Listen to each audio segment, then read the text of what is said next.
मेरा नाम दीपाली है। मैं एक गरीब फैमिली से बिलोंग करती हूँ। 2 महीने पहले मेरी एंगेजमेंट हो गई थी और मेरी शादी एक मिडिल क्लास फैमिली में हो रही थी। उस लड़के का नाम सुभाष था। मैं अपनी शादी के लिए बहुत ज़्यादा एक्साइटेड थी। हर लड़की को अपनी शादी की बहुत खुशी होती है। वो अपनी शादी के सुहाने सपने सजाने लगती है। यही सारी फीलिंग्स मेरे दिल में भी जाग रही थी और मैं अपनी शादी से बहुत खुश थी। इतनी ज़्यादा खुश थी कि अपनी शादी की खूब सारी शॉपिंग में लगी हुई थी। मेरे माता पिता मेरी शादी धूमधाम से करना चाहते थे और मेरी पूरी फैमिली भी मेरी शादी से बहुत खुश थी। मुझे पार्लर से तैयार होना था, इसलिए मेरी शादी के कपड़े ससुराल से पहले ही आ गए थे। बेड पर मेरी शादी का रेड कलर का लहंगा रखा हुआ था। मैंने अपनी मम्मी से खुश होते हुए कहा, माँ, ये लहंगा कौन लाया है? वो लहंगा बहुत खूबसूरत लग रहा था। मेरी माँ ने कहा कि बेटी, ये तुम्हारी ससुराल से आया है। माँ ने बताया तो मेरी आंखें खुशी से चमक रही थीं। इतने प्यारे कपड़े और इतनी प्यारी चूड़ियाँ देखकर मैं बहुत ज़्यादा खुश हो गई थी। मैंने अपनी माँ से कहा, माँ, कपड़े तो अच्छे हैं लेकिन चूड़ियाँ मुझे कुछ पसंद नहीं आई। चूड़ियाँ ज़्यादा अच्छी नहीं हैं। मेरी माँ कहने लगी, बेटी, भगवान का शुक्र अदा किया करो कि तुम्हें इतनी अच्छी ससुराल मिली है, वरना तो बहुत सी लड़कियों को तो अच्छा सामान भी नहीं मिल पाता। माँ कहने लगी, तुम्हारी ससुराल और ससुराल के लोग भी बहुत अच्छे हैं। भगवान की कृपा है कि सारे रिश्तेदारों ने मिलकर तुम्हारी शादी के सारे इंतज़ाम करवा दिए, वरना मैं तो इतनी ज़्यादा गरीब औरत हूँ कि तुम्हारे लिए कुछ भी कर ही नहीं पाई थी। मेरी माँ बड़ी हैरानी से ये बात कह रही थी। मेरी माँ ने मेरी शादी का सामान और मेरी शादी के कपड़े सभी बहुत मेहनत से इकट्ठा किया था, वरना तो हमारे घर में खाने के भी लाले पड़े हुए थे। मेरी शादी अच्छे परिवार में हो रही थी, इसलिए मेरी माँ ने जैसे तैसे मेरी शादी अच्छे से अच्छे करने की कोशिश की। मैं भी भगवान को थैंक यू बोल रही थी कि मेरी शादी के सारे इंतज़ाम हो चुके थे और भगवान का बहुत शुक्र था कि शादी भी एक अच्छे परिवार में हो रही थी। मुझे अपनी शादी में सबसे ज़्यादा खूबसूरत लगना था। मैं पार्लर में तैयार हुई थी, इसलिए मैंने पैसे भी इकट्ठे किए हुए थे, क्योंकि ये मेरी एक चाहत थी और ये तो हर लड़की की चाहत होती है कि वो अपनी शादी पर सबसे ज़्यादा खूबसूरत लगे। फ़िलहाल मेरी शादी होने का वक्त भी आ गया था। फ़िलहाल मैं पार्लर से तैयार होकर शादी हॉल में पहुंच चुकी थी और मैं बहुत ज़्यादा खूबसूरत लग रही थी। मेरे ससुराल में सिर्फ 3 ही लोग थे, मेरे पति, मेरी सास और मेरा देवर। मेरे ससुर की मौत तो पहले ही हो चुकी थी और मेरे अपने परिवार में भी मेरे पिताजी की मौत हो गई थी। जब मैं 8 साल की थी तब हमारे पिताजी हमें छोड़कर चले गए थे। मेरे पिताजी के दोस्त की बहन ने हमारा ये रिश्ता करवाया था। उन्होंने मुझे मेरे कज़िन की बर्थडे पार्टी में देखा था।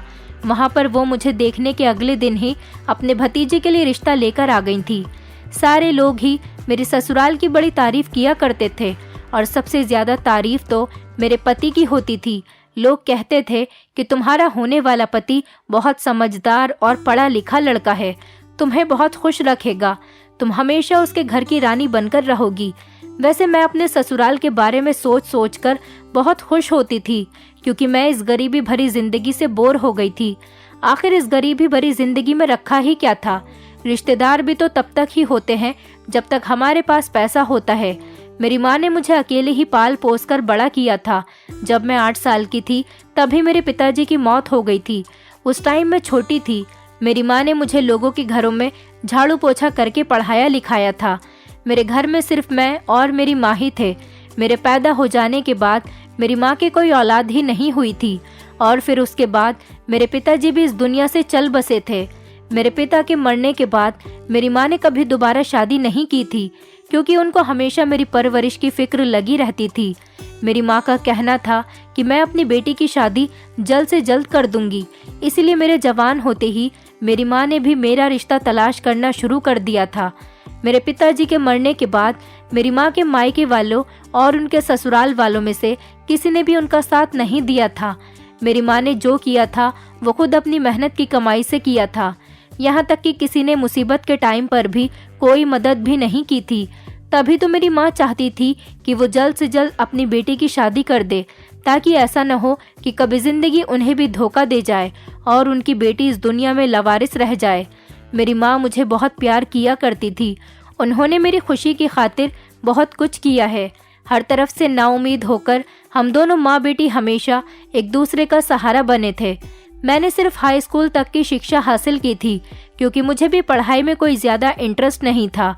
अगर मुझे पढ़ाई में इंटरेस्ट होता तो मेरी माँ और भी ज़्यादा मेहनत करके मुझे और पढ़ा सकती थी, लेकिन मैंने ही अपनी माँ से आगे पढ़ने के लिए मना कर दिया था। और फिर मेरी माँ की तबीयत भी किसी न किसी दिन बहुत ख़राब हो जाती थी। हाई स्कूल करने के बाद ही मैंने पढ़ाई को टाटा बाय बाय कह दिया था और फिर घर चलाने के लिए माँ की हेल्प करने लगी थी। मुझसे सिलाई बहुत अच्छी आती थी, इसलिए मैंने लोगों के कपड़े सिलना शुरू कर दिया था और इसी तरह मैं भी पैसे कमाने लगी थी। मैं कपड़े सीने में बहुत ज़्यादा परफेक्ट थी, इसलिए कम टाइम में ही बहुत जल्दी मेरे पास ज़्यादा कपड़े सिलने आने लगे थे और मेरे पास काफ़ी सारी रकम भी जमा होने लगी थी और ज़्यादा से ज़्यादा लोग मेरे पास कपड़े सिलाई करवाने के लिए लेकर आते थे और इसी तरह से मेरी गुजर बसर अच्छे तरीके से होने लगी थी। इसी रूटीन के साथ ज़िंदगी गुजारते हुए मुझे लगभग 1 साल हो गया था। अब मैं 24 साल की हो गई थी और मेरी माँ जल्द से जल्द अपनी बेटी को विदा कर देना चाहती थी। रिश्ते तो मेरे बहुत आते थे, लेकिन मेरी माँ मेरे लिए एक अच्छा रिश्ता और अच्छा परिवार ढूंढ रही थी। मेरी माँ का कहना था कि वो मेरी शादी किसी अच्छे और पढ़े लिखे परिवार में करना चाहती है और मेरी शादी जो अब अच्छे परिवार में हो रही थी वो सब मेरी माँ की प्रार्थनाओं और कोशिशों का ही नतीजा था। और फिर बैठे बिठाए ही हमें इतना अच्छा रिश्ता मिल गया था और लड़के वाले मुझे पहली नज़र में ही पसंद करके चले गए थे। हमारी शादी की डेट भी फिक्स हो गई थी। मेरी माँ को मेरे दहेज की भी ज़्यादा फिक्र नहीं थी, क्योंकि मेरे ससुराल वालों ने दहेज लेने से मना कर दिया था। लेकिन फिर भी मेरी माँ के पास जो थोड़ा बहुत जुड़ा हुआ सामान रखा हुआ था वही मुझे दे दिया था। इस बात पर तो हम लोग सबसे ज़्यादा बेफिक्र और खुश थे। दिन जल्दी जल्दी गुजर गए थे और शादी का दिन भी करीब आ गया था, जबकि हमारे रिश्तेदार तो कभी हमारे बुरे दिनों में क्या, कभी हमारे अच्छे दिनों में हमारा हौसला तक बढ़ाने नहीं आए थे। इसलिए मेरी माँ ने किसी रिश्तेदार को मेरी शादी पर नहीं बुलाया था और सिर्फ आस पड़ोस के लोगों को ही मेरी शादी में बुला लिया था। मेरे ससुराल वालों ने हमारी गरीबी देखते हुए मेरी माँ से हर बड़े खर्चे को मना कर दिया था, लेकिन फिर भी मेरी माँ से जितनी कोशिश हो सकी मेरी शादी को अच्छा और धूमधाम से करने की कोशिश की थी। वो लोग टाइम से बारात लेकर शादी हॉल पहुँच चुके थे और फिर सबके आशीर्वाद से मेरी शादी भी हो गई थी। मैंने अपने होने वाले पति को सिर्फ एक बार फोटो में ही देखा था। वो बहुत स्मार्ट और पढ़ा लिखा लड़का था। मैं भी बहुत खूबसूरत थी और मुझे पता था कि मेरा पति भी मुझे पहली नज़र में देखते के साथ ही पसंद कर लेगा। शादी की सारी रस्में पूरी हो जाने के बाद सारे मेहमानों ने खाना खा लिया और फिर उसके बाद विदाई की रस्म की गई। मैं रोते हुए अपनी माँ से मिलकर ससुराल में खुश रहने की बहुत सारे आशीर्वाद लेकर और अपनी माँ को तसल्ली देकर अपने ससुराल वालों के साथ अपनी ससुराल विदा होकर आ गई थी। घर पहुँचते ही सबसे पहले मुझे मेरी सास के कमरे में बैठा दिया गया। फिर 2-3 रस्में की गईं। कुछ रस्मों के बारे में तो मैं जानती भी नहीं थी और कुछ के बारे में जानती थी। मैं काफ़ी थक चुकी थी, लेकिन फिर भी खुशी खुशी सब लोगों के बीच बैठी हुई थी और सारी रस्मों को भी अच्छे तरीके से निभा रही थी, क्योंकि मैं पहले दिन की ही दुल्हन थी और पहले ही दिन में अपने ससुराल वालों के खिलाफ जाकर उन सब का दिल उदास नहीं करना चाहती थी। तभी चुपचाप बैठी सारी रस्मों को अच्छी तरह से निभा रही थी। जैसे जैसे वो लोग कह रहे थे वैसा ही मैं कर रही थी। इसके बाद मेरी सास मुझे कमरे में लेकर चली गई थी, जो कि मेरे पति का था और अब मुझे भी इस कमरे में ही रहना था। कमरे में चारों तरफ फूलों की सेज लगी हुई थी और डेकोरेशन भी बहुत अच्छी की हुई थी। मैं बहुत थक चुकी थी। मेरी सास ने मुझे बेड पर बैठने के लिए बोल दिया था और मेरे लहंगे को चारों तरफ से फैला दिया गया था। मैं बिल्कुल एक हीरोइन की जैसी लग रही थी और मेरे दिल में एक अजीब सी घबराहट जाग रही थी और अपने पति के आने का इंतज़ार कर रही थी। इंतज़ार धीरे धीरे लंबा होता चला जा रहा था, क्योंकि मुझे बेड पर बैठे हुए 1 घंटा हो गया था और मेरा पति था कि कमरे में आने का नाम ही नहीं ले रहा था। मुझे एक बात पर बड़ी हैरत हो रही थी कि जब से मेरी शादी हुई थी मैंने अपने पति को थोड़ा सा भी बोलते हुए या मुझसे बात करते हुए नहीं देखा था। यहाँ तक कि मैंने अपने पति की अभी तक आवाज़ भी नहीं सुनी थी। इसी तरह से बैठे बैठे लगभग मुझे 2-3 घंटे गुजर गए थे और मेरी आंख लग गई थी और फिर मैं थोड़ी देर के लिए सो गई थी। अचानक जब मेरी आंख खुली तो तब भी मेरा पति कमरे में मौजूद नहीं था और मैं आंखें बंद करके कुछ सोचने लगी थी। न जाने कितनी देर हो गई थी कि अचानक दरवाजे की आहट की आवाज़ से मैंने अपनी आंखें खोल दी। मैंने कमरे में चारों तरफ देखा तो कमरे में मुझे कोई नज़र नहीं आया, जिस पर मुझे बड़ी हैरत हो रही थी। जैसे ही मेरी नज़र दरवाजे की तरफ गई, ये देखकर मैं हैरान रह गई थी कि खुले हुए दरवाजे से मेरा पति अंदर आ रहा था। लेकिन हैरत की एक वजह ये भी थी कि कमरे के अंदर मेरे पति के साथ साथ एक लड़की भी आई थी जो बिल्कुल पागल सी लग रही थी और उसकी हरकतें भी बिल्कुल पागलों वाली थीं। उसने पुराने और फटे हुए कपड़े पहने हुए थे। उसके कपड़े कई जगह से फटे हुए थे और वो बार बार सर को बुरी तरह से खुजा रही थी और अजनबियों की तरह पूरे कमरे को ऐसे देख रही थी जैसे वो कमरे में पहली बार आई हो और उसने कमरे की हर चीज़ को ही पहली बार देखा हो। मैंने हैरत से पहले उसे और फिर अपने पति को देखा जिसने उस पागल औरत का हाथ पकड़ा हुआ था। मैं बड़ी परेशान और हैरान अपनी जगह से उठकर खड़ी हो गई थी और उन दोनों के करीब चली गई थी। वो पागल औरत तेजी से मेरे पति के पीछे छुपने लगी, जैसे वो मुझसे डर रही थी। मैंने अपने पति सुभाष से पूछा कि ये कौन है और आपके साथ हमारे कमरे में क्या कर रही है। तो पहले सुभाष ने उस पागल लड़की को अपने करीब खींच लिया और अपने बराबर में खड़ा कर लिया और मेरी तरफ देखकर कहने लगा, ये मेरी पत्नी है और चलो इसे बिल्कुल अपनी तरह तैयार कर दो। अपने पति की बातें सुनकर मेरे पैरों तले से ज़मीन निकल गई थी कि आज ही तो मेरी शादी हुई थी और वो आज ही एक पागल सी औरत को हमारे कमरे में लाकर मुझसे कह रहा था कि ये मेरी पत्नी है और इसे अपनी तरह तैयार कर दो। मेरी आंखों में आंसू आ गए थे और मैंने अपने पति से कहा, ये आप क्या कह रहे हो? ये आपकी पत्नी कैसे हो सकती है और मैं इसे कैसे अपनी जगह तैयार करके बैठा दूं? आपकी पत्नी तो मैं हूं, जबकि आज ही हम दोनों की शादी हुई है। हम दोनों ने एक साथ साथ फेरे लिए और आपने ही तो मेरी मांग में सिंदूर भरा है। आज सब लोगों के सामने हमारी शादी हुई है। मैं बुरी तरह से सदमे में चली गई थी और अपने पति से रो रो कर ये बात कह रही थी। मेरे पति ने गुस्से से मेरी तरफ देखा और कहने लगा, मैंने कहा ना कि ये मेरी पत्नी है और तुम इसको बिल्कुल अपनी तरह तैयार कर दो और उसके बाद तुम हमारे कमरे से निकल जाओ, वरना मैं तुम्हें तलाक देकर अभी घर से निकाल दूंगा। अपने पति की बात सुनकर मेरा शरीर बुरी तरह से कांप रहा था। मुझे तो उम्मीद नहीं थी कि शादी की पहली रात ही मुझे अपने पति से ऐसे शब्द सुनने पड़ जाएंगे। वो औरत कौन थी मैं नहीं जानती थी।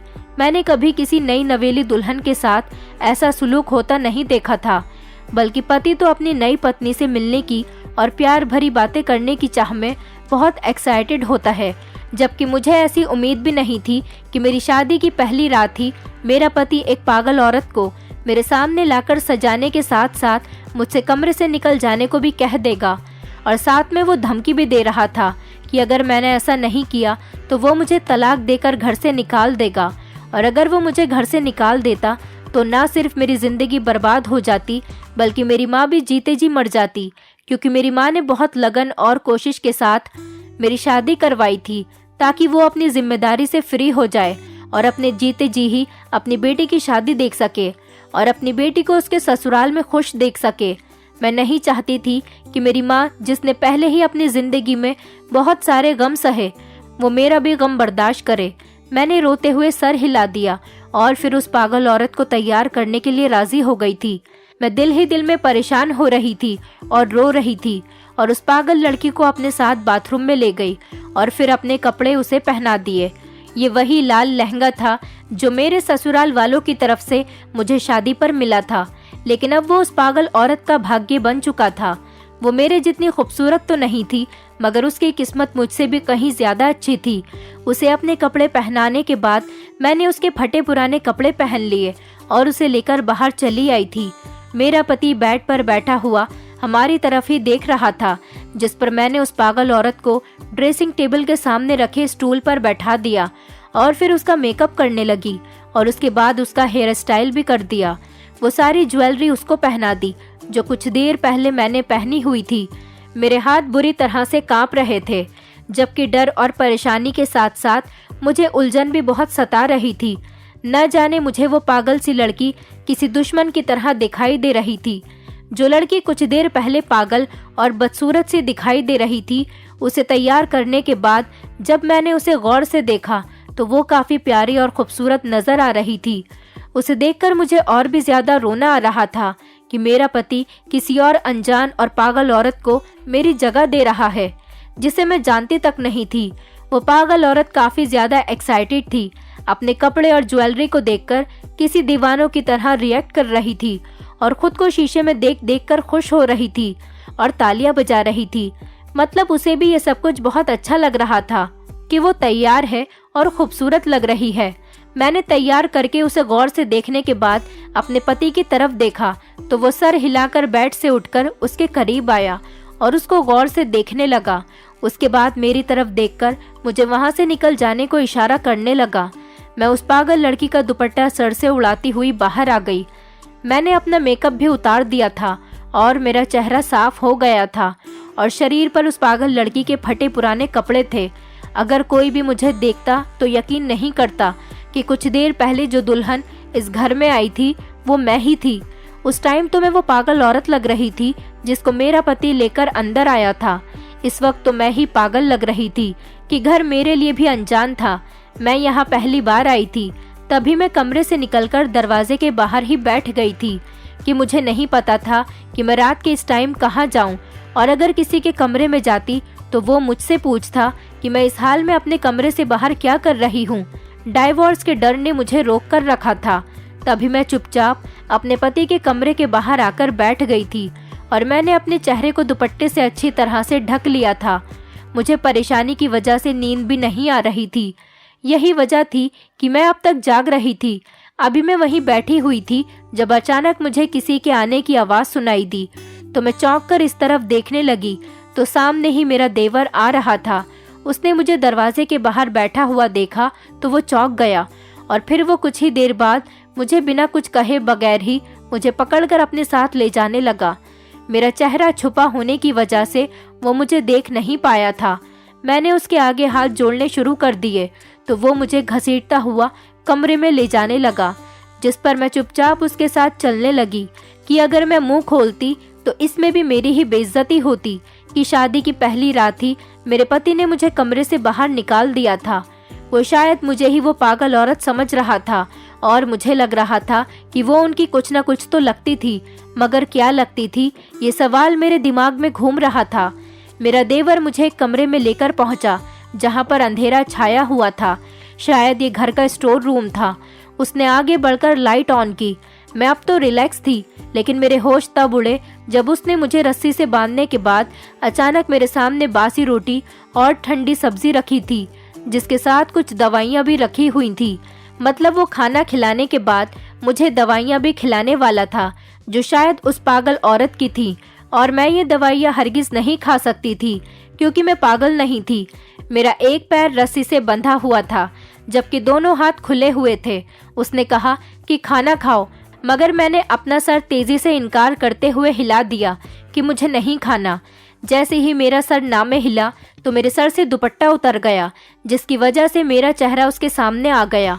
मेरे देवर ने जैसे ही मेरे चेहरे की तरफ देखा तो वो बुरी तरह से हैरान हो गया था और वो आंखें फाड़ फाड़ कर मुझे देख रहा था और यकीन करने की कोशिश कर रहा था। उसने मुझसे पूछा, आप यहाँ पर क्या कर रही हो? उसने कड़क आवाज में बहुत हैरानी से मुझसे पूछा, जैसे उसे अभी अभी यकीन आया हो कि ये वो पागल औरत नहीं बल्कि मैं हूँ जो आज ही उसकी भाभी बनी है। उसके सवाल पर मुझे रोना आने लगा था। उसने आगे बढ़कर मेरी रस्सियाँ खोल दी और मुझे आज़ाद कर दिया, जिस पर मैंने दुपट्टे को ठीक से ओढ़ लिया। मुझे तो बड़ी बेइज्जती का सामना करना पड़ रहा था और मेरा दिल खून के आंसू रो रहा था। अपने देवर के पूछने पर मैंने रोते हुए उसे सारी बात बता दी थी, जिस पर मेरा देवर सर पकड़कर बैठ गया था और कहने लगा, आपको अपना कमरा छोड़कर नहीं आना चाहिए था, और आप डरकर न सिर्फ अपना कमरा छोड़कर आ गई हो बल्कि भैया की बात मानकर उस पागल को भी अपनी जगह दुल्हन बनाकर आ गई हो और खुद ने ये फटे पुराने कपड़े पहन लिए। मैंने अपने देवर से कहा कि तुम्हारे भैया ने मुझे तलाक की और घर से निकालने की धमकी दी थी। मैं गरीब लड़की ज़रूर हूँ, लेकिन मेरी तलाक का सुनकर मेरी माँ जीते जी मर जाती। यही वजह है जो मैंने तुम्हारे भैया की हर बात मान ली। उसने मेरी बात सुनकर मुझे तसल्ली दी और गहरी सांस भरी और फिर मुझे अपने पीछे आने का इशारा करके बाहर निकल गया। मैं डरती हुई और सहमी हुई अपने देवर के पीछे कमरे से बाहर निकली और फिर उसका पीछा करते हुए स्टोर रूम से दूसरे एक कमरे में चली गई तो सामने ही बेड पर मुझे मेरी सास लेटी हुई नजर आई थी। उसके बाद मेरे देवर ने उनको नींद से जगाया, जो जाग जाने पर बहुत ज्यादा हैरान हो गई थी और फिर मुझे फटे पुराने कपड़ों में देखकर दंग रह गई थी। उनकी हैरानी पर मैंने तो नहीं पर मेरे देवर ने उनको सब कुछ बता दिया, जिस पर मेरी सास गहरा सांस भरकर रह गई थी। मुझे लग रहा था कि कुछ तो जरूर है जो मुझसे छुपाया जा रहा था। तभी मैंने पूछ ही लिया कि वो औरत कौन है जिसे मेरा पति अपने कमरे में लेकर गया और उसकी वजह से मुझे अपने कमरे से बाहर भी निकाल दिया। मेरी सास ने मेरे देवर को कमरे से बाहर निकल जाने का इशारा किया तो वो बाहर चला गया तो मेरी सास ने मुझे अपने पास बिठाया और बताने लगी कि वो उनकी पड़ोस में रहने वाली सहेली की बेटी है। उसके माता पिता उसे बचपन में ही छोड़कर चले गए थे, जिसके बाद वो अकेले ही अपने घर में रह रही थी और मेरी सास भी उसका बहुत ख्याल रखती थी और इसी वजह से उसका मेरी सास के घर में आना जाना भी काफ़ी हो गया था और मेरी सास ने उसकी परवरिश भी अपने बच्चों की तरह ही की थी। मेरी सास ने कभी उसको कभी भी माँ की कमी महसूस होने नहीं दी थी और उन्होंने उसका हमेशा ख्याल रखा था। वक्त गुजरता रहा और वो भी उनके बच्चों के साथ बड़ी होती रही। दोनों भाइयों में से सुभाष ही उसके सबसे ज़्यादा करीब और फेवरेट था और वो उसका बेस्ट फ्रेंड भी बन गया था, जबकि सुभाष और उसकी उम्र में 5 साल का फ़र्क था। पढ़ाई पूरी होने के बाद सुभाष ने जॉब कर ली थी। जब मेरी सास ने कहा कि वो उसकी शादी अपनी बेटी की तरह कर देगी तो उसने अपनी शादी करने से इनकार कर दिया और कहने लगी कि वो किसी लड़के को पसंद करती है और उसी के साथ शादी करना चाहती है। मेरी सास ने बताया कि मुझे भी कोई एतराज़ नहीं था क्योंकि वो भी उसकी खुशी को ही अहमियत देती थी। उन्होंने बताया कि इस पागल लड़की का नाम जिज्ञासा है। उन्हें नहीं पता था कि जिज्ञासा का अफेयर किस तरह से चला और किस तरह से वो उस लड़के से मिली, किस तरह से उसकी उस लड़के के साथ जान पहचान हुई थी जिससे वो प्यार करने लगी थी। मेरी सास को लगा कि शायद जिज्ञासा किसी ऐसे लड़के की बात कर रही है जो शायद उसके कॉलेज में पढ़ता होगा। इसी तरह से दोनों की जान पहचान हुई होगी। लड़का खूबसूरत और अच्छा था, इसीलिए मेरी सास ने जिज्ञासा की मर्जी के साथ उन दोनों का रिश्ता पक्का कर दिया। लेकिन जब ये बात सुभाष को पता चली तो उसने बहुत हंगामा किया था कि वो जिज्ञासा को पसंद करता है और जिज्ञासा से ही शादी करना चाहता है। बस इस बात की जिद सुभाष ने पकड़ रखी थी कि वो शादी करेगा तो सिर्फ जिज्ञासा के साथ ही करेगा। मेरी सास को भी इस बात से कोई प्रॉब्लम नहीं थी, बल्कि वो तो खुश हो गई थी कि उनका बेटा उस लड़की को पसंद करता है जिसको वो इतने सालों से जानती हैं और जिसकी परवरिश उन्होंने खुद ही की है। और इस बात से तो डबल खुश थी कि वो जिज्ञासा से बहुत ज़्यादा प्यार करती थी। और फिर जब जिज्ञासा को ये बात पता चली कि सुभाष जिज्ञासा से बहुत प्यार करता है तो शायद जिज्ञासा ये सह नहीं पाई और उनकी फैमिली से नफरत करने लगी। उन्होंने जिज्ञासा को इस बारे में कुछ नहीं बताया और सुभाष को ये कहकर खामोश करवा दिया कि जिज्ञासा शादी के लिए तैयार नहीं हो रही और ना ही वो सुभाष से शादी करना चाहती है। ये सुनकर सुभाष भी खामोश हो गया और बिजनेस के सिलसिले में कुछ दिनों के लिए अपना शहर छोड़कर दूसरे शहर चला गया था और जिज्ञासा की शादी में भी शामिल नहीं हुआ। जिज्ञासा की शादी जल्द ही उस लड़के के साथ करवा दी गई थी क्योंकि लड़के वालों को शादी की बहुत जल्दी थी। जिज्ञासा को विदा करने के बाद सुभाष की माँ बहुत ज़्यादा तसल्लीमंद हो गई थी, लेकिन धीरे धीरे जिज्ञासा की शादी को 2 महीने ही गुजरे थे जब जिज्ञासा वापस आ गई। वो अपने ससुराल में रह रहकर पागल सी हो गई थी और ये बात पता चली कि उसका पति उसे डाइवोर्स देकर कहीं फरार हो गया था। उसकी और जिज्ञासा की मुलाकात सोशल मीडिया पर हुई थी और जिज्ञासा के सोने के जेवर और कुछ पैसे और सारा कीमती सामान लेकर उसके पति ने उसे तलाक दे दी और वो फरार हो गया। लेकिन वो कहाँ चला गया था ये बात कभी किसी को पता नहीं चल सकी थी। मतलब कि उसने जिज्ञासा के साथ फ्रॉड मैरिज की थी और मासूम सी जिज्ञासा उसकी बातों में आकर अपनी जिंदगी बर्बाद कर चुकी थी। जिज्ञासा प्रेग्नेंट थी और ये खबर उसके लिए किसी बड़े शॉक से कम नहीं थी। उसके दिमाग को सदमा लग गया था और वो पागलों की तरह हरकतें करने लगी थी। और फिर वो पूरी तरह से पागल तब हुई जब उसने अपना बच्चा खो दिया। उसका मिसकैरेज हो गया था।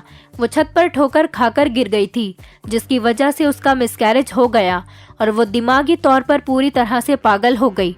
सुभाष को जब इस बारे में पता चला तो वो वापस आ गया और जिज्ञासा को संभालने लगा और उसका इलाज करवाने लगा। मगर डॉक्टर का कहना था कि शायद ये अब ठीक नहीं हो सकेंगी। डॉक्टर का कहना था कि जिज्ञासा को दिमागी तौर पर बहुत ज़्यादा परेशान किया गया, जिसकी वजह से वो अब अपने होशो हवास में नहीं है। अगर उसके साथ फिर से वही सब दोहराया गया तो शायद वो ठीक हो जाए और उसको सब कुछ याद आ जाए, या फिर उसकी शादी कर दी जाए। शादी होगी, पति होगा और बच्चे होंगे तो वो शायद ठीक हो जाएगी। सुभाष ने ये बात सुनते ही और ज्यादा हंगामा मचा दिया कि वो अब जिज्ञासा से शादी करेगा, फिर चाहे वो पागल ही क्यों ना हो। मेरी सास ने बड़ी मुश्किल से अपनी कसम देकर अपने बेटे को रोक लिया था कि वो अभी उससे शादी न करे, वो पहले उसका इलाज करवा ले। इलाज करवाते करवाते 1 साल तो गुजर गया, लेकिन अभी तक जिज्ञासा ठीक नहीं हुई, तो इसका क्या चांस है कि वो शादी के बाद भी ठीक हो सकती थी। और अब तो वो पहले की तरह न ढंग से खाती है, न ही पीती है, न हिसाब से कपड़े पहनती है, बल्कि किसी को खुद को हाथ तक नहीं लगाने देती। इसलिए उसे रस्सियों से बांधकर रखा जाता है, क्योंकि कई बार उसने दूसरों को नुकसान पहुंचाने और घर से भागने की कोशिश की थी। उन दोनों की अभी तक कोई शादी नहीं हुई।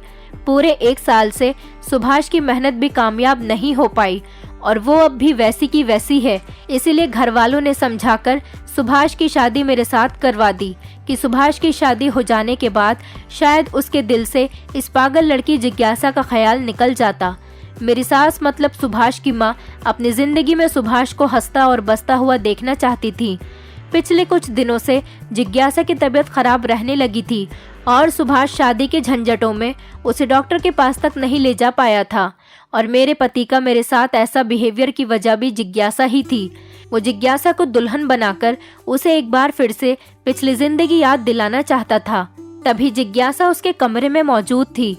जबकि ये सब अपनी सास के मुंह से सुनकर मुझे एक जोरदार झटका लगा था कि मेरा पति पहले से ही किसी और लड़की को पसंद करता था और मेरे साथ धोखा हुआ, कि जिस पर मेरा दिल खून के आंसू रो रहा था, क्योंकि मैं उसकी पत्नी बनने के बावजूद भी उसकी पसंद नहीं थी, क्योंकि उसके दिल में तो पहले से ही कोई और मौजूद था जिसको ठीक करने और पाने के लिए वो इतनी मेहनत कर रहा था। शायद मेरे साथ शादी इसीलिए करवाई गई थी कि मैं गरीब थी और अपना घर बचाने के लिए कुछ भी नहीं कह सकती थी। मेरी सास मुझे लेकर मेरे पति के कमरे की तरफ बढ़ी और दरवाज़ा बजाया तो अगले ही पल दरवाज़ा खुल गया था।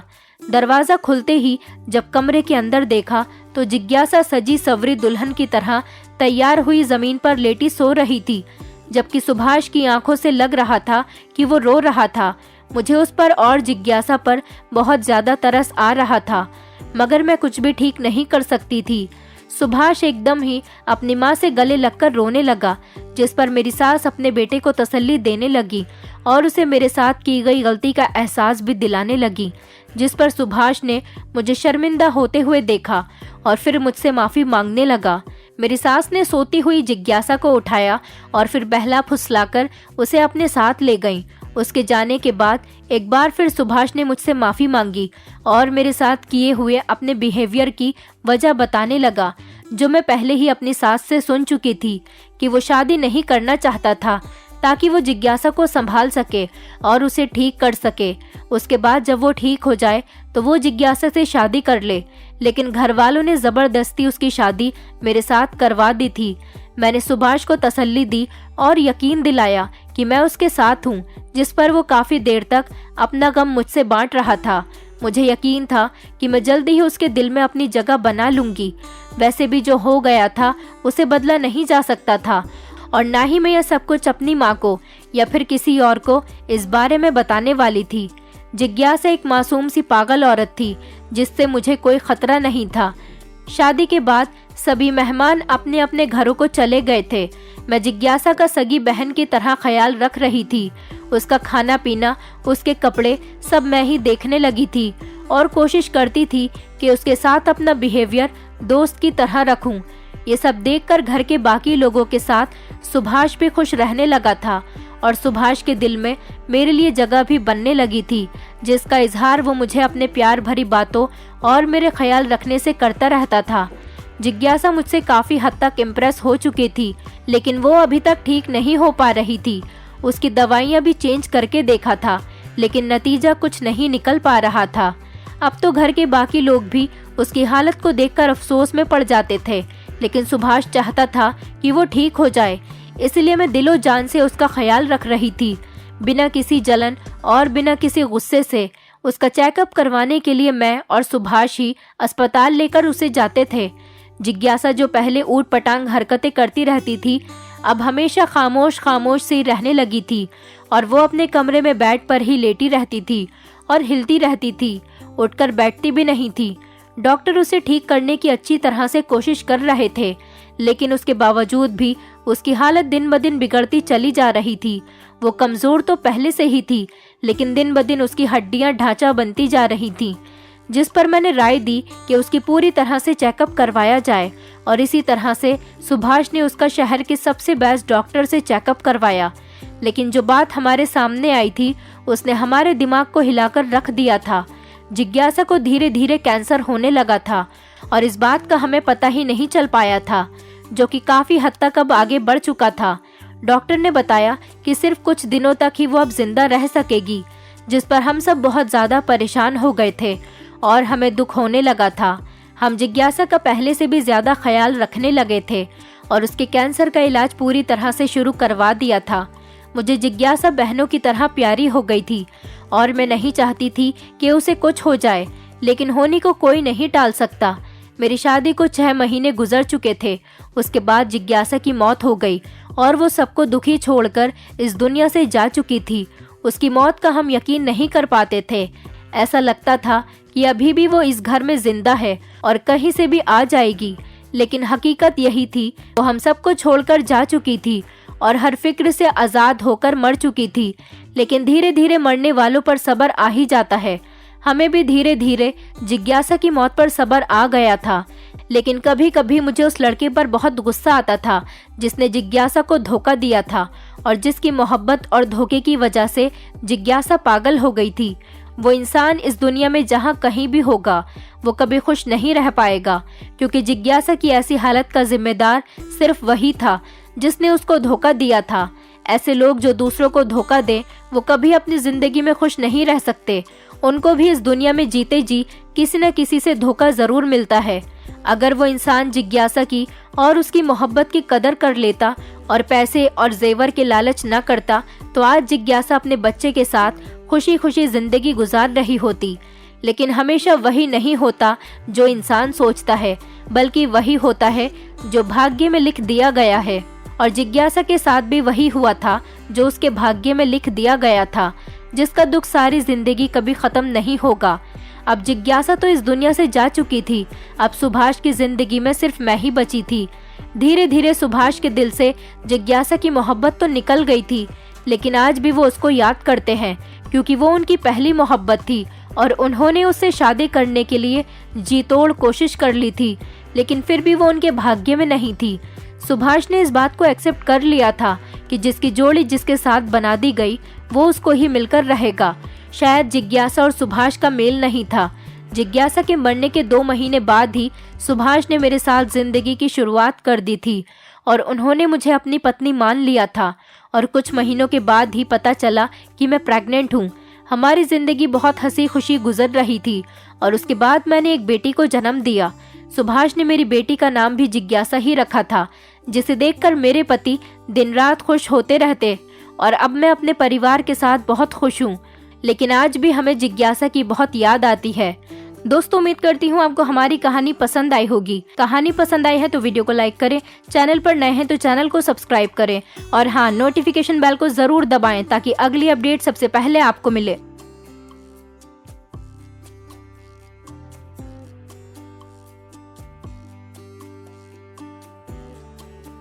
हेलो दोस्तों, स्वागत है आपका हमारी आज की इस कहानी में। मेरा नाम कल्पना है। मुझे ससुराल आने के बाद अपने पति की सच्चाई पता चली थी कि उनके नाम से एक भी प्रॉपर्टी नहीं है और फिर पैसों के लालच में आकर मैं अपने ससुर पर अपने हुस्न का जादू चलाने लगी। मैं उनके सामने इस तरह के कपड़े पहन कर जाती थी जिससे कि मेरा आधा तन बदन दिखता रहता था। और फिर एक रात में ससुर के कमरे में अपनी नाइट गाउन पहनकर पहुंच गई। और फिर जैसे ही मेरे ससुर की नजर मुझ पर पड़ी, वो तो अपना घोड़ा सहलाने लगे। मेरा नाम कल्पना है। आज मैंने नीले रंग का गाउन पहन रखा था जो कि फुल सेलेब्स थी। उस गाउन में मैं देखने में बहुत ही कड़कदार लग रही थी। ऐसा लग रहा था जैसे कि मैं कोई आसमान से उतरी हुई चमकती बिजली हूँ।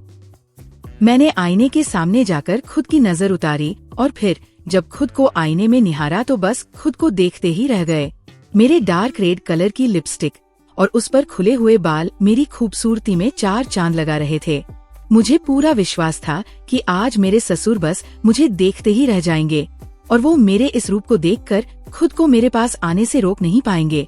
और फिर जब वह मेरे पूरे करीब आ जाएंगे, फिर मैं उनके सामने अपने इस रूप का वो जादू दिखाऊंगी जिसे वो अपने पूरे जीवन भर नहीं भूलेंगे।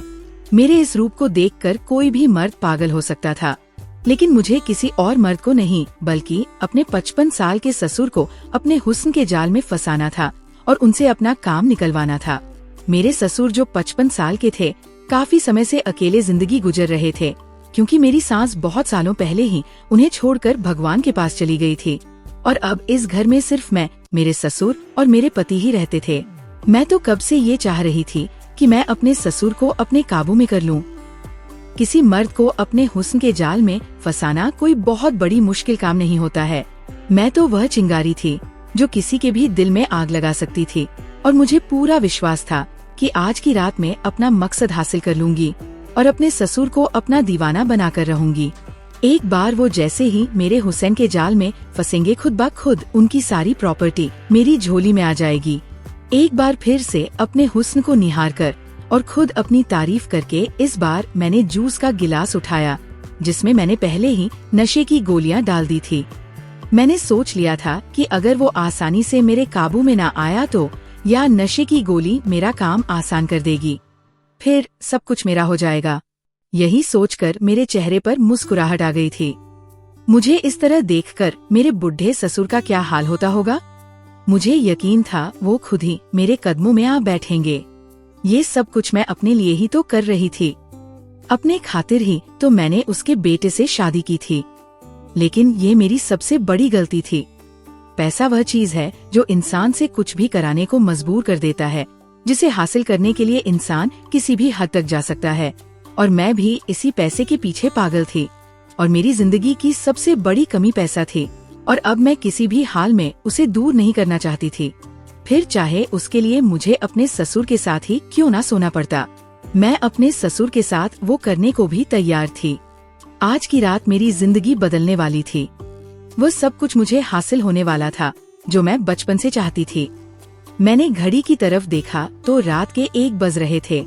मुझे मालूम था कि इस वक्त इस बड़े से बंगले में मेरे और मेरे ससुर के अलावा कोई नहीं है, क्योंकि सारे नौकर रात के 10 बजते बजते ही अपने क्वार्टर चले जाते थे और फिर सुबह होने पर ही वापस आते थे। अब मैं जूस का ग्लास लिए छोटे छोटे कदमों से अपने ससुर के कमरे की तरफ जाने लगी और फिर जैसे ही मैं कमरे के पास पहुंची तो मैंने दरवाजा खोलना चाहा तो वो खुद ब खुद खुल गई। मुझे ऐसा लगा कि आज मेरे भाग्य भी मेरा साथ दे रहा है, लेकिन जैसे ही मैं कमरे में दाखिल हुई मेरे सर पर आसमान गिर पड़ा।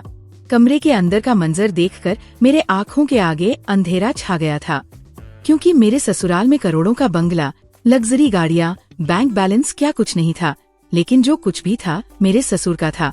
और यही एक बात मेरे दिल को चीरने के लिए काफी थी। मैंने इस गलत फहमी में अपने पति से शादी कर ली थी कि वह करोड़पति आदमी है, लेकिन शादी के अगले दिन ही मुझे अपने पति की हैसियत का अंदाजा हो गया था और अब मुझे अपने इस फैसले पर बहुत ही ज्यादा पछतावा हो रहा था। काश की शादी से पहले मुझे पता होता कि सब कुछ मेरे ससुर के नाम पर है और मेरे ससुर मेरे पति से हद से ज्यादा नफरत करते हैं, तो मैं अपने पति की जगह अपने बुढ़े ससुर से ही शादी रचा लेती, क्योंकि मेरा मकसद तो सिर्फ और सिर्फ पैसा हासिल करना था। लेकिन अब पछताने का कोई फायदा नहीं था, क्योंकि मेरी शादी हो चुकी थी और मेरा पति मुझसे बहुत ही ज्यादा प्यार करता था। वह किसी भी सूरत में मुझे छोड़ने वाला नहीं था और उससे तलाक लेकर भी कुछ हासिल होने वाला नहीं था। मैं जब शादी करके नई नई दुल्हन बनकर इस घर में आई थी तो उसी दिन खाने के टेबल पर मेरे ससुर ने मेरे पति को सब नौकरों के सामने इतनी बातें सुनाई कि मुझे उसी दिन अंदाजा हो गया था कि इस घर में मेरी क्या हैसियत है। मेरे पति चुपचाप नौकरों के जैसा सर झुकाकर मेरे ससुर की बातों को सुन रहे थे और उसी दिन से मेरे दिल में ये बात घर कर चुकी थी कि जब इस घर में मेरे पति की कोई हैसियत नहीं है तो भला इस घर में मेरी क्या हैसियत होगी, मेरा क्या सम्मान होगा। लेकिन मेरे ससुर मेरे पति के साथ ऐसा व्यवहार क्यों रखते थे, ये बात मुझे मालूम नहीं थी। मैंने मालूम करने की बहुत कोशिश की और अपने पति से भी पूछा कि आखिर आपके और आपके पिताजी के बीच क्या समस्या है जो वो आपसे इतनी नफरत करते हैं। आखिर आप किस तरह से इस मामले को सुलझा लीजिए। लेकिन मेरे पति मुझे कुछ बताने को तैयार ही नहीं थे। मैं चाहती थी किसी तरह ये मामला सुलझ जाए तो खुद ब खुद सारी जायदाद मेरे पति के नाम हो जाती, क्योंकि वो अपने बाप का इकलौता बेटा था। लेकिन ये हो नहीं पा रहा था। मैंने नौकरों से भी इस बारे में बात की, कभी अपने पति को खरीदने की कोशिश की, लेकिन कुछ भी हाथ नहीं लगा था। सब यही बात करते थे कि बड़े साहब गुस्से में तेज है और वो छोटे साहब से हमेशा ऐसे ही बातें करते हैं। और जब मैं अपने पति से इस बारे में बात करती तो मेरे पति अपने आप के बारे में एक शब्द भी सुनना पसंद नहीं करते थे। और जब मैं उन पर जोर देती हूँ तब वो गुस्सा होकर कमरे से बाहर चले जाते थे। और फिर इसी तरह समय गुजर रहा था और मेरे अंदर गुस्सा बढ़ता ही जा रहा था। मैं इस बड़े से बंगले में छोटे से छोटी चीज के लिए भी तरसने लगी थी, क्योंकि मेरे पति अपने पिता का ही कारोबार संभालना था और उनको एक सीमित अवधि में पगार मिलती थी। उसके पास मुझ पर खर्च के लिए पैसे नहीं थे, क्योंकि उन्हें इतना ही पगार मिलता था जिससे कि हम दोनों की बस जरूरत ही पूरी हो पाती थी। मैं अपने पति से जब भी किसी चीज की जीत करती तो मेरा पति हिसाब किताब लगाने बैठ जाता था कि वह चीज उसकी तनख्वाह से आ भी सकती है या नहीं, और यही बात मेरे तन बदन में आग लगाने के लिए काफी थी। दिन गुजरने के साथ साथ मेरे अंदर पैसों की ललक बढ़ती ही जा रही थी। कहने को तो मैं महल में रहती थी, लेकिन मेरी औकात भी नौकरों जैसी ही थी। ना ही पहनने के लिए अच्छे कपड़े थे ना घर में। नौकर मेरी कोई बात घर में अगर किसी का सिक्का चलता था तो वह मेरे ससुर थे। खाना तक उनकी मर्जी से ही बनता था और वहीं सब कुछ ना चाहते हुए भी मुझे खाना पड़ता था। मेरे ससुर के मुंह से जो बात निकल जाती थी वह पत्थर की लकीर बन जाती थी। नौकर उनकी बातों से एक जरा भी इधर उधर नहीं होते थे, क्योंकि सभी को अपनी नौकरी प्यारी थी। माफी की इस घर में कोई गुंजाइश नहीं थी। सारे नौकर भी मेरे ससुर के आगे थर थर कांपते थे। अब मैं अपने पति से इन सब बातों को लेकर अक्सर झगड़ा करने लगी थी तो मेरे पति कहते थे कि अगर तुम्हें यहाँ पर कोई दिक्कत हो रही है और तुम गुजारा नहीं कर सकती हो तो हम लोग किराए के घर में चलते हैं। और ये बात सुनकर मेरा दिमाग और भी खराब हो जाता था और फिर मैं खामोश होकर बैठ जाती थी और सोचती थी कि कम से कम रहने के लिए ये आलीशान घर तो मिला हुआ है और मैं इसे छोड़कर नहीं जा सकती थी, क्योंकि मैंने अपने सारे सहेलियों को बता दिया था कि मेरी शादी एक अमीर बिजनेसमैन से हुई है।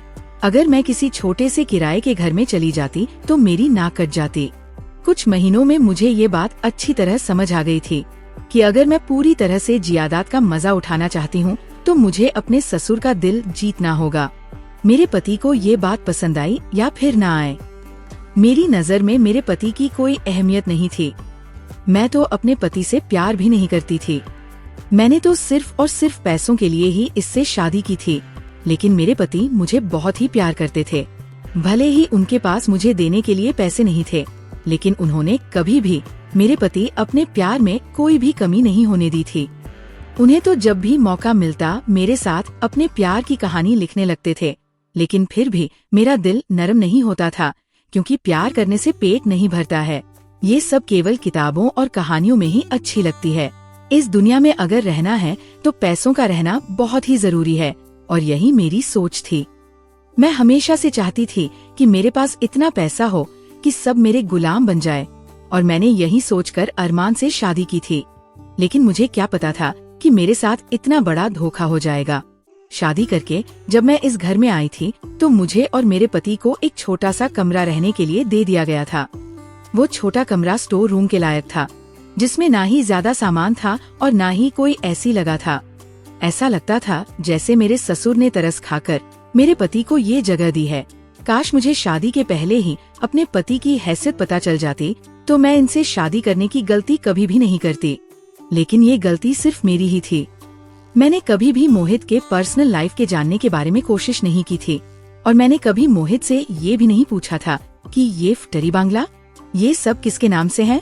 मैं तो सोचती थी कि मोहित इकलौता औलाद है तो ये सब प्रॉपर्टी का मालिक मेरा पति ही होगा। मैंने बहुत कोशिश की कि मैं अपने ससुर का दिल जीत सकूं और मैं इसके लिए कोशिश भी जारी कर दी थी। मैंने उनका सेवा करना शुरू कर दिया था। उन्हें कभी चाय बनाकर देती, कभी जूस देती तो कभी नए नए तरीके की खाना बनाकर पेश करती। मैं अपने ससुर के सामने ऐसे कपड़े पहनती कि मेरा आधा शरीर दिखाई देता था, लेकिन उन पर इसका कोई असर नहीं होता था। और फिर एक दिन मेरे साथ ऐसा हुआ जो मेरे ख्यालों के बिल्कुल ही खिलाफ था। मेरे पति काम से वापस लौटा तो सीधा अपने पिताजी के कमरे में चला गया। मैं अपने पति को मेरे ससुर के कमरे में जाते हुए नहीं देखा था। मुझे लगा शायद कोई जरूरी काम होगा, क्योंकि आज तक मैंने अपने पति को कभी भी अपने ससुर के कमरे में जाते हुए नहीं देखा था, इसलिए मुझे बहुत ही अलग सा लगा। लेकिन थोड़ी देर में ही मुझे दोनों के झगड़ने की आवाज मेरे कानों में पड़ने लगी। वह दोनों पूरी तरह झगड़ रहे थे। पहले मैंने सोचा कि जाकर पति को रोकती हूँ कि झगड़ा ना करें, नहीं तो वो हमें इस घर से भी निकाल देंगे। लेकिन फिर मेरे दिल में ख्याल आया कि कहीं इन दोनों के झगड़े में मैं अपने ससुर के सामने बुरी साबित ना हो जाऊं, इसलिए मैंने वहां जाना ठीक नहीं समझा और उन लोगों के झगड़ा शांत होने का इंतजार करने लगी। करीब आधा घंटा बाद दोनों बाप बेटा झगड़ा करके अब खामोश हो चुके थे और मेरे पति गुस्से में मेरे पास आए और मुझे कहने लगे, अपना सामान पैक करो, अब हम लोग इस घर में नहीं रहेंगे, मैं किराए के घर का इंतजाम करता हूँ और फिर इसी वक्त हम दोनों या घर छोड़कर चले जाएंगे। मैंने अपने पति को समझने की बहुत कोशिश की, लेकिन मेरे पति के सर पर गुस्सा सवार था और वो मेरी एक बात भी नहीं सुनने लगे और बस एक बात ही कहने लगे कि अब एक पल भी इस घर में नहीं रहना। और फिर देखते ही देखते उसने मेरा और अपना सामान बांधना शुरू कर दिया और सामान बांधकर मेरा हाथ पकड़कर इस बड़े बंगले से निकल आया। मेरे दिल तो बुरी तरह से बेचैन हो गया था। मैं अपने ससुर का दिल जीतने की कोशिश कर रही थी और मेरे पति ने तो इतना बड़ा फैसला कर लिया था। मैं किसी भी सूरत में इस महल जैसे घर को छोड़ना नहीं चाहती थी, लेकिन पति के आगे मजबूर थी। मेरा पति मुझे एक छोटे से घर में लेकर शिफ्ट हो गया और अपनी नौकरी भी बदल ली। मेरे दिल में जो थोड़ी बहुत उम्मीद बची थी वह भी खत्म हो गई और अब तो जिंदगी फिर वापस वही आ गई थी जहाँ से शुरू हुई थी। छोटे से घर से उठकर मैं बड़े घर में पहुँची थी और अब फिर वापस से छोटे से घर में आ गई थी। मेरे और मेरे पति के बीच अब छोटी मोटी बातों पर झगड़ा शुरू होने लगा था। मैं अक्सर उसे कहती थी कि आपने गलत फैसला लिया है। ऐसी कौन सी बात थी जिस पर कि आपने अपने पिताजी से इस तरह झगड़ा किया। मेरी बात सुनकर मेरा पति खामोश हो जाता और गहरी नजरों से मुझे देखने लगता था। कभी कभी तो मुझे उसकी खामोशी बहुत ही अजीब लगती थी। फिर एक दिन मेरे पति ने मुझे बताया कि मैं एक हफ्ते के लिए कारोबार के काम से दूसरे शहर जा रहा हूँ। वो चाहते थे कि मैं अपनी माँ के घर चली जाऊँ और जब वो वापस आए तो मुझे वहाँ से ले आएंगे, लेकिन मैंने मना कर दिया और अपने पति को कह दिया कि मैं अकेली रह सकती हूँ, कोई परेशानी नहीं है। मेरा पति कहने लगा, ठीक है, लेकिन मेरी गैर मौजूदगी में मेरे बाप से किसी भी तरह का कोई संबंध मत रखना। अगर वो यहाँ पर आए तो उनसे बात करने की जरूरत भी नहीं है। वो मुझसे हद से ज्यादा नफरत करते हैं और मुझे डर है कि कहीं वो मुझे तेरे खिलाफ ना कर दे। उनकी बात सुनकर मैं चौंक गई और मेरे दिल में ख्याल आया कि ये तो अच्छा मौका है। अब मैं इस मौके का भरपूर फायदा उठाऊंगी, क्योंकि भी शहर से बाहर जा रहे थे और अब मैं अपने बुढ़े ससुर को अपने जाल में फंसा सकती थी। वो एक मर्द है, कब तक मेरे हुसैन के जादू से बच पाएंगे? अपने के पति की गैर मौजूदगी में मैं आराम से उनके बंगले पर आ सकती थी और ये सब सोचकर मेरे चेहरे पर मुस्कुराहट फैल गई थी। मेरा पति पूछने लगे, क्या बात है, क्यों मुस्कुरा रही हो? मैंने मुस्कुराते हुए पति से कहा, बस सोच रही हूँ कि इस बार जब आप वापस आएंगे तो मैं आपको एक सरप्राइज दूंगी। मेरे पति मुझसे बहुत ही प्यार करते थे। मेरे मुंह से ये बात सुनकर बहुत ही खुश हो गए और फिर मुझे गले लगाकर कहने लगे, अपना ख्याल रखना, मैं एक हफ्ते में लौट आऊंगा। और ये कहकर वो अपना सामान उठाकर घर से चला गया। उसके जाते हैं मैं सुकून का सांस ली। इस छोटे से घर में मेरा दम घुटता था। मेरे पति नहीं, मुझे प्यार के अलावा और कुछ भी नहीं दिया था और प्यार का मेरे जीवन में कोई मतलब नहीं था। मतलब था तो सिर्फ पैसों का। अब मुझे एक बार फिर अपने ससुर के घर जाना था और अपनी किस्मत आजमाना था। शाम के समय में अपना थोड़ा सा सामान लेकर अपने ससुर के दरवाजे पर पहुंच गई। ससुर ने जैसे ही मुझे दिखा बहुत ही हैरान हुए, तो मैंने उन्हें रोते हुए बताया कि उनका बेटा मुझे तन्हा छोड़कर दूसरे शहर चले गए हैं और जब तक वो वापस नहीं आते हैं आप मुझे अपने पास रख लीजिए। मेरे ससुर मुझे हैरत भरी नजरों से देखने लगे और फिर अपने नौकर को कहकर मेरा कमरा खुला दिया। मेरे ससुर ने मुझसे ज्यादा सवाल जवाब नहीं किए थे। अब मुझे बारात का इंतजार था कि जब मैं आसानी से अपना मकसद पूरा कर सकती थी।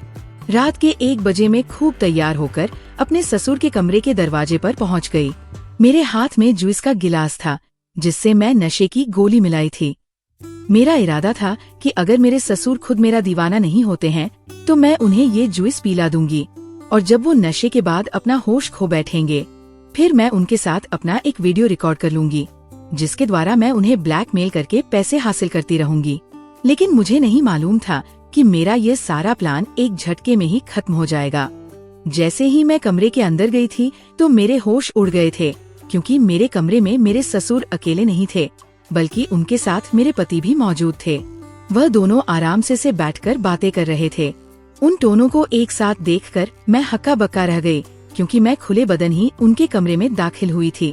और फिर जैसे कि मेरे पति की नजर मुझ पर पड़ी, वो आश्चर्यचकित होकर मेरी तरफ एकटक देखने लगे। ससुर के चेहरे पर एक अलग ही मुस्कुराहट थी। अरमान को तो अपनी आँखों पर विश्वास ही नहीं हो रहा था।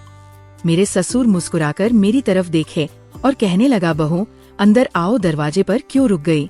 मैं तुम्हारा ही इंतजार कर रहा था। मुझे ऐसा लगा जैसे मुझे कुछ हो गया हो।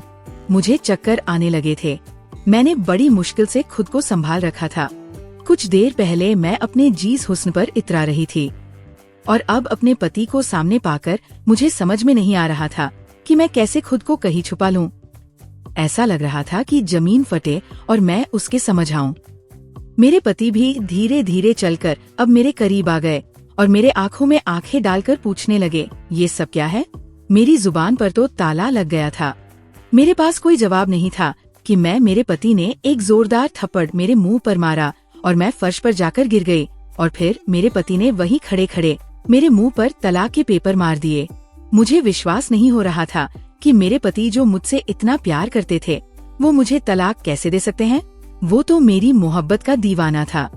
मोहित के आंखों में आंसू थे और अब वो मुझसे कहने लगे, मेरे बाप ने मुझे शादी से पहले ही तुम्हारी सारी सच्चाई बता दी थी और बता दिया था कि तुम सिर्फ पैसों के खातिर मुझसे शादी कर रही हो। लेकिन मैंने अपने पापा की बात नहीं मानी और मैंने पापा से यही कहा कि हर गरीब लड़की पैसों की दीवानी नहीं होती। तुम मुझसे मोहब्बत करती हो और मेरे पैसे से तुम्हें कोई मतलब नहीं है। फिर पापा ने मुझे कहा कि तुम आजमा कर देख लो और फिर आज मेरे पापा ने जो बात मुझे कही थी वही सच हुआ। मेरे पापा तुम्हें पहले से ही जानते थे, क्योंकि तुम मेरे पापा के कंपनी में ही काम करती थी, इसलिए उन्हें तुम्हारी सच्चाई पता थी। पापा ने मुझे कहा था कि तुम सिर्फ पैसों की लालची हो, लेकिन मुझे अपने प्यार का पूरा विश्वास था, इसलिए मैंने पापा से शर्त लगाया कि मैं पापा को गलत साबित कर दूंगा कि तुम गलत लड़की नहीं हो। तुम्हें सिर्फ मुझसे मोहब्बत है, पैसों से नहीं। पापा मुझसे नफरत नहीं करते हैं, लेकिन तुम्हें आजमाने के लिए पापा ने मुझे नौकर बना दिया और खुद ही मालिक बन गए। पापा को विश्वास था कि मैं ही गलत साबित होगा, इसीलिए उन्होंने तलाक के पेपर पहले बनवा रखे थे। वह मेरी जिंदगी में तुम्हें बर्दाश्त नहीं कर सकते हैं, क्योंकि तुम एक लालची लड़की थी। मुझे लगा था कि मेरे खाली हाथ होने पर भी तुम्हें कोई फर्क नहीं पड़ेगा। तुम मुझे पहले जैसे ही मोहब्बत करोगी, लेकिन तुम गुजरते वक्त के साथ साथ मुझसे दूर होती चली गई। लेकिन फिर भी मैंने अपने मोहब्बत में कोई कमी ना छोड़ी। मैं अपनी मोहब्बत से तुम्हें जीत लेना चाहता था, लेकिन दौलत की वजह से तुमने मुझे छोड़ दिया और छोटी छोटी बातों पर मेरे साथ झगड़ा शुरू कर दिया। मेरे पिताजी बार बार मुझे फोन करते रहे और यकीन दिलाने की कोशिश करते रहे कि वो सच कह रहे हैं, लेकिन फिर भी मैं उनका भरोसा न कर सका। पिताजी ने मुझे एक आखिरी खेल खेलने के लिए कहा था कि तुम दूसरे शहर जाने का नाटक करो और फिर देखो तुम्हारी पत्नी तुम्हारे पीछे क्या करती है। तुम्हें खुद पता चल जाएगा कि कौन सच्चा है और कौन झूठा है। मैंने ऐसा ही किया। दूसरे दिन ही मैं अपने पापा के पास आ गया। मैं देखना चाहता कि तुम अब क्या करोगी। मुझे विश्वास था कि मेरी मोहब्बत ही जीतेगी, पापा हार जाएंगे। लेकिन पापा की बात सच साबित हुई। तुम यहाँ चली आई और रात अंधेरे में इस तरह कपड़े पहनकर पापा के कमरे तक पहुँच गई। यकीनन तुम्हारा मकसद पापा को अपने जाल में फंसाकर ज्यादा हासिल करने का था। लेकिन जान लो कि मैं और मेरा पापा अब तुम्हारे किसी धोखे में नहीं आएंगे। मेरे आँखों पर जो मोहब्बत की पट्टी बंधी हुई थी, आज वो हट चुकी है। अब तुम्हारा मेरा कोई भी रिश्ता नहीं है, इसलिए तुम अभी और इसी वक्त इस घर से और मेरी जिंदगी से हमेशा हमेशा के लिए चली जाओ। मैं तुम्हें तलाक दे चुका हूँ। अब तुम्हारा मेरा कोई रिश्ता नहीं है। मोहित अब दोबारा मेरी शक्ल भी नहीं देखना चाहते थे। मेरे ससुर खामोशी के साथ बिस्तर पर बैठे हुए थे। उन्हें भी अपने बेटे को लेकर बहुत ही तकलीफ हुई थी। उन्होंने अपने बेटे की आंखें जरूर खोल दी थी, लेकिन उनके बेटे का दिल भी टूटा था। मैंने रोते हुए मोहित से माफी मांगनी चाहिए, लेकिन मोहित ने मुझे माफ नहीं किया, बल्कि आंधी रात को ही मुझे घर से निकाल दिया। मैंने अपना थोड़ा सा सामान लिया और अपनी माँ के दरवाजे पर चली आई, और आज भी मैं अपनी माँ के दहलीज पर ही बैठी हुई हूँ। मुझे मेरे पति के साथ बिताए हुए हर पल बहुत ही याद आते हैं। काश उस समय मुझे ये एहसास होता कि मेरे पति मुझे सच्ची मोहब्बत करते हैं, और उस मोहब्बत के आगे दुनिया की कोई भी दौलत फीकी थी। मेरे पति ने मुझे दुनिया के ऐशो आराम और महंगे गिफ्ट तो नहीं दिए, लेकिन अपना प्यार कभी भी कम नहीं होने दिए थे। माँ के घर आने के बाद दूसरे दिन ही मोहित मुझे 8 लाख भेज दिए थे।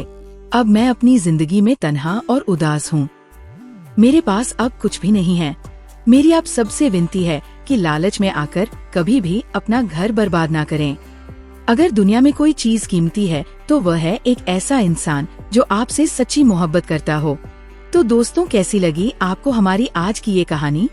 कमेंट करके जरूर बताएगा, और ऐसी ही कहानी सुनने के लिए हमारे चैनल को सपोर्ट कीजिएगा। कहानी सुनने के लिए आपका बहुत बहुत धन्यवाद। शुक्रिया। Thank you.